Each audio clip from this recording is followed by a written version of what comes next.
मेरे प्यारे देशवासियों, आप सभी को क्रिसमस की शुभकामनाएं। हम इस वर्ष के अंतिम सप्ताह में हैं। 2022 बस आने ही वाला है। आप सभी 2022 के स्वागत की तैयारी में जुटे हैं, लेकिन उत्साह और उमंग के साथ ही ये समय सचेत रहने का भी है। आज दुनिया के कई देशों में कोरोना के नए वेरिएंट ओमिक्रॉन की वजह से संक्रमण बढ़ रहा है। भारत में भी कई लोगों के ओमिक्रॉन से संक्रमित होने का पता चला है। मैं आप सभी से आग्रह करूंगा कि पैनिक न करें। हां, सावधान रहें, सतर्क रहें, मास्क उसका भरपूर उपयोग करें और हाथों को थोड़ी थोड़ी देर पर धुलना, इन बातों को हमें भूलना नहीं है। आज जब वायरस म्यूटेट हो रहा है, तो हमारी चुनौतियों का सामना करने की ताकत और आत्मविश्वास भी मल्टीप्लाई हो रहा है। हमारी इनोवेटिव स्पिरिट भी बढ़ रही है। आज देश के पास 18 लाख आइसोलेशन बेड्स हैं, 5 लाख ऑक्सीजन सपोर्टेड बेड्स हैं, 1,40,000 आईसीयू बेड्स हैं। आईसीयू और नॉन आईसीयू बेड्स को मिला दें तो 90,000 बेड्स विशेष तौर पर बच्चों के लिए भी हैं। आज देश में 3,000 से ज्यादा पीएसए ऑक्सीजन प्लांट्स काम कर रहे हैं। 4 लाख ऑक्सीजन सिलेंडर्स देश भर में दिए गए हैं। राज्यों को जरूरी दवाओं की बफर डोज तैयार करने में सहायता की जा रही है। उन्हें पर्याप्त टेस्टिंग किट्स भी मुहैया कराई जा रही है। साथियों, कोरोना वैश्विक महामारी से लड़ाई का अब तक का अनुभव यही बताता है कि व्यक्तिगत स्तर पर सभी दिशा निर्देशों का पालन कोरोना से मुकाबले का बहुत बड़ा हथियार है। और दूसरा हथियार है वैक्सीनेशन। हमारे देश ने भी इस बीमारी की गंभीरता को समझते हुए बहुत पहले वैक्सीन निर्माण पर मिशन मोड में काम करना शुरू कर दिया था। वैक्सीन पर रिसर्च के साथ साथ ही approval processes, supply chain, distribution, training, IT support system, certification पर भी हमने निरंतर काम किया। इन तैयारियों का ही नतीजा था कि भारत ने इस साल 16 जनवरी से अपने नागरिकों को वैक्सीन देना शुरू कर दिया था। ये देश के सभी नागरिकों का सामूहिक प्रयास और सामूहिक इच्छा शक्ति है कि आज भारत 141 करोड़ वैक्सीन डोज के अभूतपूर्व और बहुत मुश्किल लक्ष्य को पार कर चुका है। आज भारत की वयस्क जनसंख्या में से 61% से ज्यादा जनसंख्या को वैक्सीन की दोनों डोज लग चुकी हैं। इसी तरह वयस्क जनसंख्या में से लगभग 90% लोगों को वैक्सीन की एक डोज लगाई जा चुकी है। आज हर भारतवासी इस बात पर गर्व करेगा कि हमने दुनिया का सबसे बड़ा, सबसे विस्तारित और कठिन भौगोलिक स्थितियों के बीच इतना सुरक्षित वैक्सीनेशन अभियान चलाया। कई राज्य और विशेष तौर से टूरिज्म की दृष्टि से महत्वपूर्ण राज्य जैसे गोवा, उत्तराखंड, हिमाचल जैसे राज्यों ने 100% सिंगल डोज वैक्सीनेशन का लक्ष्य हासिल कर लिया है। आज देश के दूर सुदूर गांवों में जब 100% वैक्सीनेशन की खबरें आती हैं तो मन को संतोष होता है। यह प्रमाण है हमारे हेल्थ सिस्टम की मजबूती का, हमारी टीम डिलीवरी का,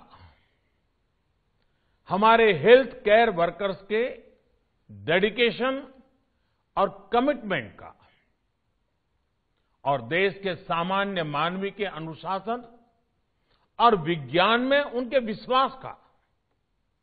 हमारे देश में जल्दी ही नेजल वैक्सीन और दुनिया की पहली डीएनए वैक्सीन भी शुरू होगी।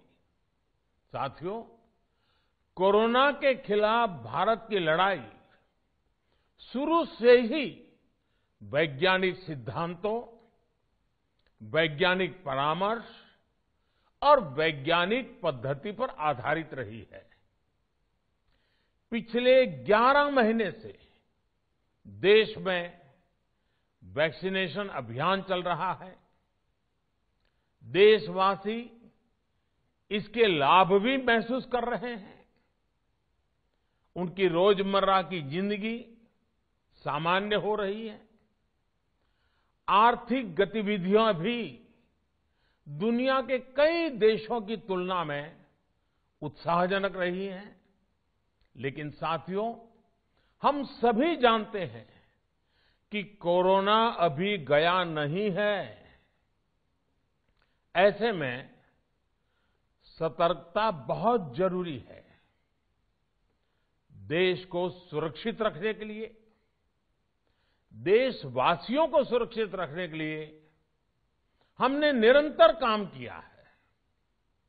जब वैक्सीनेशन शुरू हुआ तो उसमें भी वैज्ञानिक सुझावों के आधार पर ही ये तय किया गया कि पहली डोज किसे देना शुरू किया जाए, पहली और दूसरी डोज में कितना अंतराल हो, स्वस्थ लोगों को कब वैक्सीन लगे, जिन्हें कोरोना हो चुका है उन्हें कब वैक्सीन लगे, और जो कोमॉर्बिडिटी से ग्रस्त हैं उन्हें कब वैक्सीन लगे। ऐसे निर्णय लगातार किए गए और ये परिस्थितियों को संभालने में काफी मददगार भी साबित हुए हैं। भारत ने अपनी स्थिति परिस्थिति के अनुसार भारत के वैज्ञानिकों के सुझाव पर ही अपने निर्णय लिए हैं। वर्तमान में ओमिक्रॉन की चर्चा जोरों पर चल रही है। विश्व में इसके अनुभव भी अलग अलग है, अनुमान भी अलग अलग है। भारत के वैज्ञानिक भी इस पर पूरी बारीकी से नजर रखे हुए हैं, इस पर काम कर रहे हैं। हमारे वैक्सीनेशन को आज जब 11 महीने पूरे हो चुके हैं तो सारी चीजों का वैज्ञानिकों ने जो अध्ययन किया है और विश्व भर के अनुभवों को देखते हुए आज कुछ निर्णय लिए गए हैं।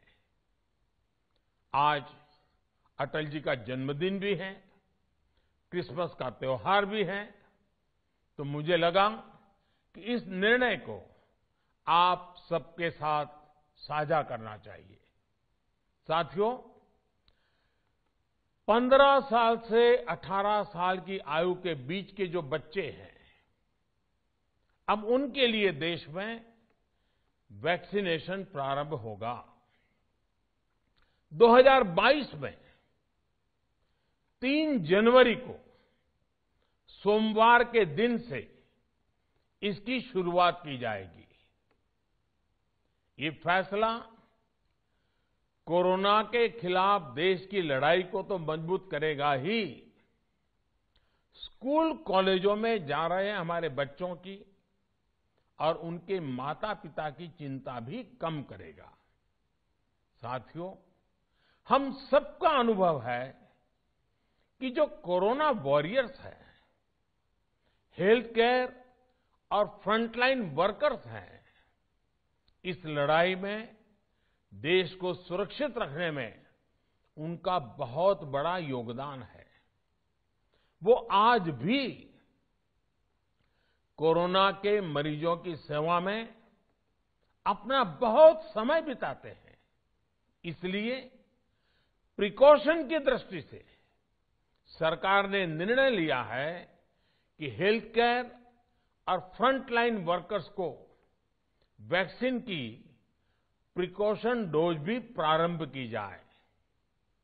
इसकी शुरुआत 2022 में 10 जनवरी सोमवार के दिन से की जाएगी।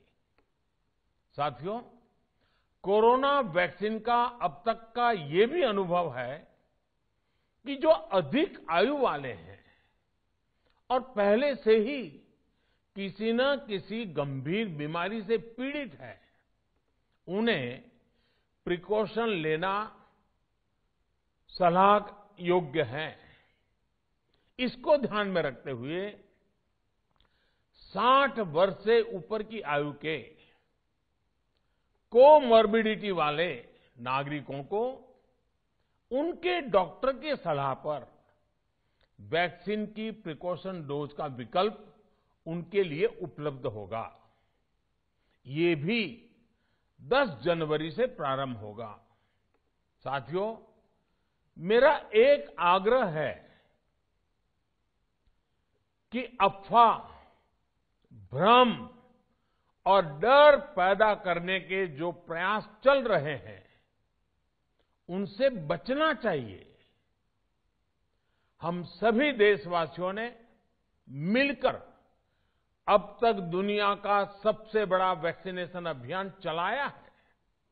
आने वाले समय में हमें इसको और गति देनी है और विस्तार देना है। हम सभी के प्रयास ही कोरोना के खिलाफ इस लड़ाई में देश को मजबूत करेंगे। आप सबका बहुत बहुत धन्यवाद।